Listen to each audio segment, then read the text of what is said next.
all right, let's start with this, Dan. So far, are you happy with Trump? For the most part, yeah. I mean, look, there's always some gripes and complaints, and I think no matter what's going on, it's incumbent upon people to be harder on their own side than the other side, whatever you consider yourself to be, because that's how we fine-tune things, right? I mean, that should be the incubator at the lowest possible level with the people you agree with the most, and then move that more broadly out. And you and people like me and you can have debates after that. But I would say, mostly, we talked about this back in November, but the election for me was about three things. One is securing the homeland, specifically the border, which I think they're doing a good job there. Dude, securing the homeland. Dude, why is it that all of these right-wing guys, well, one is securing the homeland, 2 is buying a "Don't Tread on Me" t-shirt, 3 is I really require the presidential candidate to be able to change a tire on my F-350, right? 4 is they've got to be into sexual assault. Dude, like, what is going on? Oh my God, the closeted football coach is such an accurate. That is such an accurate. Look at his thing. Hard AF Seltzer, right? Omaha Steaks. There's another thing back here that says hard on the piece of wood. Everything in this guy's thing is like hard. Like, I'm telling you guys, I'm hard. I am tough. Like, let me show you. Let me pull my sleeve up so a little of my tattoo shows. And I'm going to just hold my arm here so you can see a fully engaged tricep through the entire interview, right? I'm just going to apply a little pressure to the desk like that, right? Look at that. Oh, yeah, you see that? That's a tricep. Hey, that's how I secure the homeland, with that tricep. Dude, they're all like, this guy is like Dan Bongino's, like, like half straight uncle. Right? Oh, Lord, bro. Dude, it's so funny. Second is getting debt, which is to mean spending under control. That's not happened. And then advancing the country. And to me, that means like American soft power, and then innovating as well, and trying to stay out of direct ground combat wars. American soft power, after they dismantled the agency that did that. Like, clown world with these people. Okay at that. That's been a mixed bag as well, but more or less, yeah. Okay, yeah, all right, that seems like an honest analysis. That's exactly what we expect from you. So before we get to war in America first, which is what I'm most interested in for the purposes of this conversation, give me 1 or 2 things that you're unhappy with on the Trump administration. Yeah, what I'm, well, see, the thing that I'm most unhappy about is the inability to codify spending cuts. And to me, that's mostly not a Trump problem. That's a Congress problem. I mean, we know these people. See, again, notice what's going on here, because Cenk Uygur has been playing a shell game. Cenk Uygur was saying how, these guys are going to turn on Trump.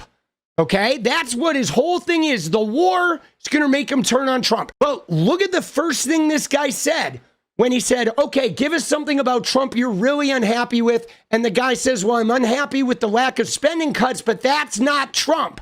That's Congress.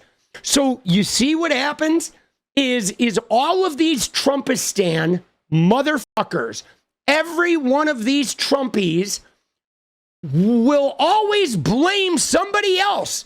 He will never blame Trump. The spending cuts is Congress.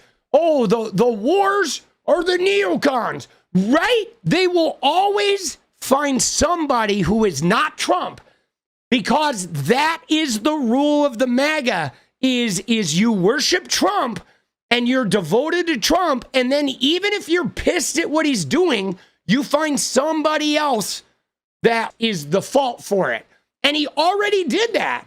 Cenk is like, oh, tell us what you're really disappointed in Trump. And he's like, yeah, you know what I'm really disappointed in Trump is Congress, right? Right? Let's see if he says anything about Trump, and let's see if Cenk pushes back. So real quick, give me your thoughts on these 3, right? So one is the Medicaid and SNAP cuts. I'm against them.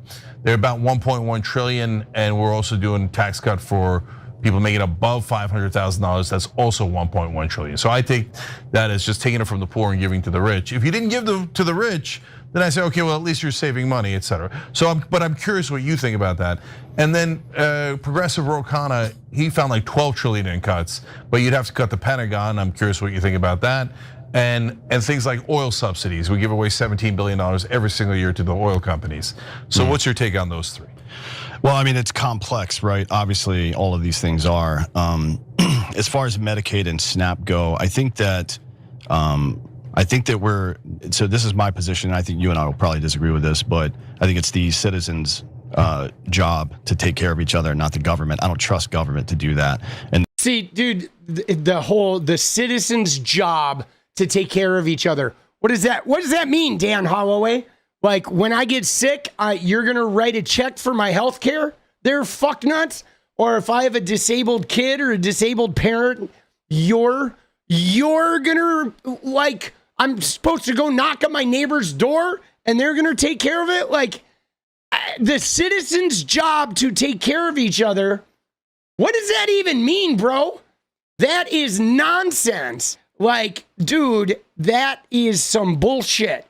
Because what does that even look like? I mean, that's the problem. That's why you have government, is because citizens don't generally want to take care of each other. Like, we need to have an institution that just takes care of us all. So then it's not an issue. They take our taxes and they take care of us all, right? That's the whole point. But in his world, it's like, oh yeah, when he gets sick, his neighbors just come over and like swipe a credit card or some shit.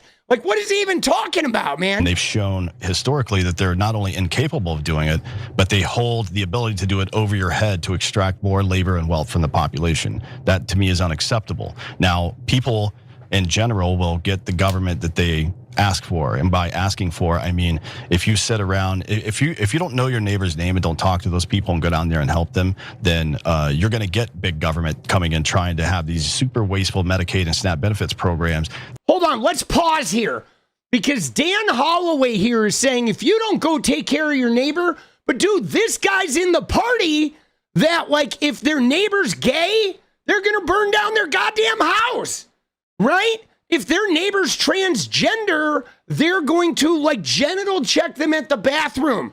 So yeah, you think this guy's gonna go help his gay or trans neighbor or his Muslim neighbors? Come on, bro.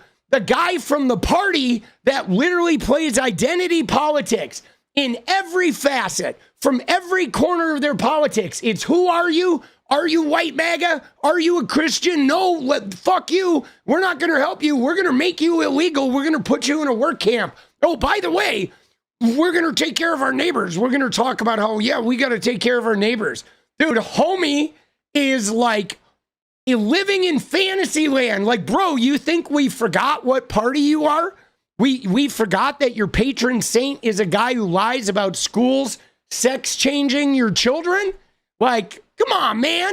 What are you talking about? To take money out of your pocket, and that's exactly what they do. The problem is, it is a legitimate problem, and it's not being addressed. I tell people this on my shows all the time. Just because you don't like somebody's solution to a problem doesn't mean it doesn't exist. And if you pretend it doesn't, then people that you disagree with, or even that are bad actors, are gonna come in and solve that problem. What I haven't heard is any kind of legitimate replacement for that. Right. By take care of his neighbors, he means going. He's going to go Second Amendment all his neighbors, right? that's what he meant. You got to go take care of your neighbors, right? That's what these idiots really are doing. So Dan, let me push back on a couple of things. It's not a debate. I kind of want. Dude, oh my God, it is Blue Chew, dude. The hat is Blue Chew. Of course it is, dude. Hard AF Viagra. Dude, this guy is I look at this guy, it's just weird, because this guy is like, you know, whatever, Trump fan, but don't you look at him and think bathhouse? Like, this guy is like a bathhouse, bro. I want to see where you're at these days, so it's more informational. But I'm curious, like, so with the nukes, I mean, Netanyahu's been telling us they're going to have nukes within a couple of months since 1996, right? load of crap. So they were enriching uranium more. I think they were using that as leverage to get us back into the peace treaty that we had. But they had no bomb, right? And they were at least, even Netanyahu admitted afterwards, at least a year away from having the bomb to put the uranium in. At least. Our own intelligence said they actually weren't even developing a bomb. Since 2003, they stopped it, and the Ayatollah did a religious edict saying nuclear weapons are terrible and no one should ever have them. So, like if you said to me, Iran is about to have a nuke or you do this bombing, okay, that's an interesting question. But Iran— Did you see his face right there? Why did his face crinkle up so bad? Watch his face right here. Oh my God. Just said they actually weren't even developing a bomb. Since 2003, they stopped it, and the Ayatollah did a religious edict saying nuclear weapons are terrible and no one should ever have them. So, oh, did you see that? Look at his face. Oh my God, when confronted with the information of like, because right, we know Netanyahu, right? You've seen the video where Netanyahu since 1995 has been saying the bomb, right? They're gonna have nuclear bomb in 2 weeks, in 2 weeks, in 2 weeks. And so Janky here says, oh yeah, the Ayatollah did a religious edict that said like nuclear weapons are just like anti-God. And look at him, bro. This guy is like not happy, dude. He is like his face, dude, when he hears that like, oh, they don't even have the bomb. The Ayatollah's anti-bomb. And this guy is like, does not compute, bro. He's about to rage out. Dude, it's like the blue chew just kicked in. He's gonna start like humping the table. He's gonna be like, oh, the chew. Nuclear weapons are terrible and no one should ever have them. So, like if you said to me, Iran is about to have a nuke or you do this bombing, okay, that's an interesting question. But Iran wasn't about to have a nuke. It was largely propaganda. So that's why I wouldn't have done the bombing in the first place. And the other thing is, Dan, then it comes with risks, right? So in this case, it turned out okay for now because it didn't devolve further. But what if Iran sank one of our ships? Oh, then that's it. We're off to a gigantic war just like Iraq. Yeah, I mean, look, that's hypothetical, and it's one that I don't really think is necessary, to be honest, because we've got recent memory of how they respond when we do something like this. We sent a switchblade through Soleimani's forehead, and they did nothing, right? And so it was publicized this time that they called ahead to let people know, and U.S. military by proxy, that those rockets were on the way. That happened with the Soleimani thing as well. You can reach into your DoD contacts and find that out. As far as Iran's ability and the timeline on when they would get a bomb, when they've established that they want, when they say it openly, they also say death to America and all this stuff. Certainly, part of it is barking. But so now you notice? Do you see what he just did there? Do you see this guy's little game? Because it's again back to the shell game. Because he said, "Well, Iran doesn't do anything when we attack them. We put a switchblade in some guy's head and they did nothing." But then he's like, "But they say death to America." So okay. Either Iran is really this country that you just switchblade their leader and they don't do anything, but you're worried about them saying death to America. So which is it? If they're saying death to America and you're really afraid of them, but then you stick a knife in their head and they don't do shit. Obviously, those two messages are counter each other, right? He's bullshitting. He just wants to attack them. Oh yeah, the reason is death to America. Oh, even if they don't have a nuke, they said something bad about Daddy. Oh, they said I was mean. We're gonna kill them all. I went on a progressive show that I generally agree with, and we have a conversation just like this. Hey, where's your hat at these days? Where's my hat at these days? It kind of devolved into a debate, but Kyle Kulinski said something that I want to run by you because I genuinely don't know what you're going to say about this. I mean, you partly answered it there, so you give me a little bit better sense of it. But I think you've said some stuff that's the opposite on your show, but I'm not sure. So let me run you this clip and then get your reaction to it. The only people who are sincere that I will grant you, Cenk, is libertarians, so Thomas Massey and Dave Smith, because libertarians have a track record, like Ron Paul did, of being very principled, but everybody in MAGA, or 99% of them, will bend the knee, just like 99% of the ones in Congress have already bent the knee. So, Dan, what's your reaction to that? I mean, obviously, it's hyperbole, and that's all that guy does is speak in hyperbole, and you can tell from his hair. But dude, no way, bro, dude. This guy with this fucking hair, with this fucking like gray comb over, like Brillo pad on his fucking head, just talk shit about Kyle's hair, dude. You can tell he's hyperbole by the hair, but bro, have you looked at your fucking dome, dude? Dude, what is going on, dude? Oh my God, bro. That is some funny ass shit, boss.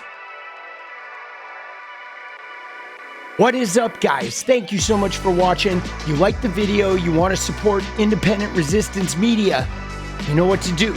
Drop that sub, hit the like button, and please share it. And we do love our members, so if you want to become a member, it's another really great way to support. Thanks again for everything, guys. I'll see you next time. Let's go.